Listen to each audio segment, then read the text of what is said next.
welcome back to my YouTube channel mga repetero. Ngayong araw na to ay pag-aaralan natin kung paano natin mapapasigla kumain ng ating mga alaga rabbit.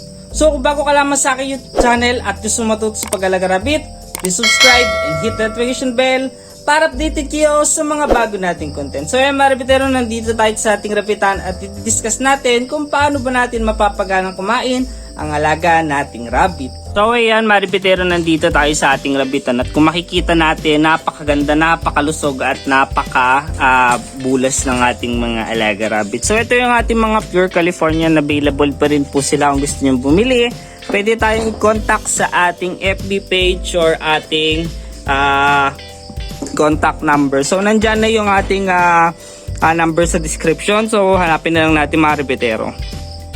So ngayon i-discuss natin paano ba natin mapapalakas or paano ba natin yung ating mga alaga rabbit mapapanatiling mataas ang kanilang appetite.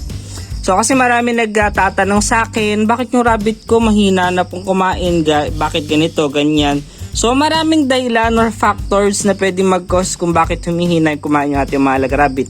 Pwedeng number 1, bloated yung ating mga alaga rabbit. So kaya lagi tayo nag-iingat sa diet or pagkain ng ating mga alaga rabbit dahil pwede ito mag-cause ng bloat. So yun mga repetero, yung bloat. So nakikita nyo naman, napakalakas nilang kumain, inubos nila yung mga pellets na ibinibigay natin kahit yan ito karami. So ayan, nakikita nyo, makain sila. So ayan, ito kumakain rin yung tatlong back natin. Ayan, kumakain rin. Ayan, kumakain po sila. So ano nga ba yung dahilan or cause kung bakit humina yung pagkain? Yung sabi ko nga sa inyo, bloat. Pangalawa, pwedeng mag-cause ng meron silang tooth problems or meron silang toothache. Pwede rin po meron yung ating alaga rabbit na tinatawag na malocclusion or sobrang laki ng kanilang ngipin. So napaka-common yun sa ating mga alaga rabbit, lalo na kung ito ay inbreeding or binibreed siya sa mga closely related relatives like kapatid, nanay sa tatay, tatay sa nanay, ganon. So mga repetero, hindi po maganda na ibalik natin yung kanilang linya. Kasi hanggat maaari, pwede tayong makipag-swap.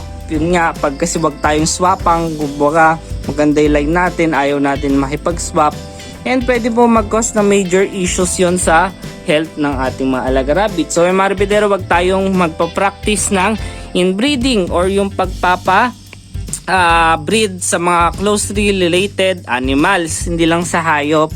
Mga repetero, hindi lang sa hayop na rabbit kundi sa mga manok, sa pusa, sa aso, ganun din po yung kanyang effect. So kasi nagkakaroon ng genetic narrowing. So lumiliit po yung kanilang genes and kapag nangyari po yun ay pwede mag-cause ng maraming problem. So sa umpisang generation wala pa tayong mapapansin, pero habang tumatagal, umiikot lang doon yung ating alaga rabbit, pwede po mag-cause ng major issue o ng problema. So ayun mga repetero, so dahil sa ganun yung pwede nga ating alaga rabbit ay mahina kumain dahil sila ay parating busog, pwede rin dahilan yan.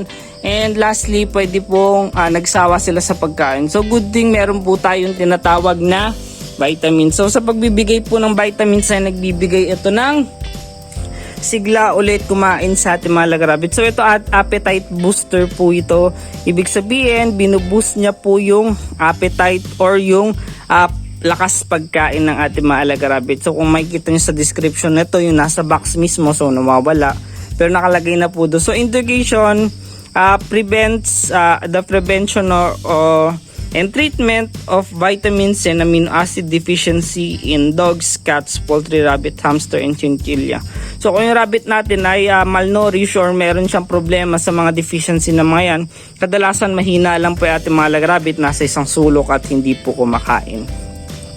So good thing meron tayo na itong vitamins na to, ito binibigay natin sa ating alaga nating rabbit. So dosage and administration, so nandito tayo sa rabbit, hamster, and chinchilla, which is 15 drops mix in drinking water. Kadalasan kasi yung drinking water ng ating mga alaga rabbit ay nasa 250 ml. So kung ako naman kasi, tinatansya ko na lang yung binibigay kong tubig ay vitamin. So inahalo po ito sa tubig, hindi po ito rektang minibigay sa ating mga alagang rabbit. So mga rabbitero, na nakalaman natin, hindi po ito binibigay rekta sa bibig ng ating mga alaga rabbit. Kung makikita natin yung ating instruction, minimix po yan sa drinking water, mga rebetero. Hinahalo po sa inumin. So ayun, mga rebetero, marami kasi nagkakamali na ang ginagawa dito ay kanilang pinabigay gamit ng syringe or ng hiringgilya na walang karayom. Yun yung kanilang pinapainom sa kanilang mga alaga rabbit. So ayun, galilinis pa lang natin sa ating rabbitan dahil katatapos lang umulan. So kagabi malakas ang ulan at napakaraming ang hirap magpakain ng rabbit minsan. So ayan. So ayan, nandito yung tubig natin at lagi tayong extra precaution sa pagbibigay ng pagkain sa ating mga alaga rabbit. So ayan, meron tayong ito 6 liters ng water. Yun yung binibigay natin na tubig sa kanila. So ayan, 6 liters. And ilalagay lang natin. Dahan-dahan lang dahil pag natapon to medyo mahal, kaya nakalagay rin sa isang takip. Ayan. Ito, pinupuno ko lang yung isang takip nito at hinahalo natin sa tubig. Napaka-concentrated na po kasi yan, mga rebetero. And kung nakita nyo, may konting natapon dito sa ating lagayan ng tubig, which is halo rin natin. Ito yung pantatakip natin. Kaya yun yung ginagamit ko pang salok kasi in case na may matapon, mababalik rin natin kaagad and shake natin sa mabuti. So shake natin.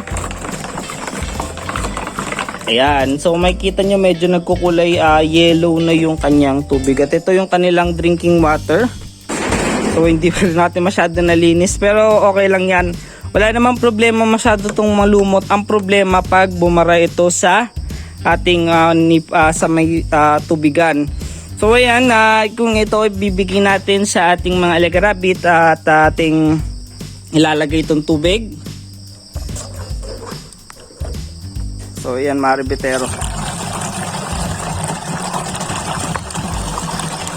So ayan, lagyan lang natin ng tubig yung ating mga alaga rabbit at kanilang uubusin. Ito lang yung problema pag naglalagay tayo ng vitamins. Ewan ko kung pansin nyo, mas malakas uminom yung ating mga alaga rabbit kesa sa normal. So kasi pag dehydrated rin po yung ating mga alaga rabbit, kadalasan ay hindi rin ito masyado kumakain.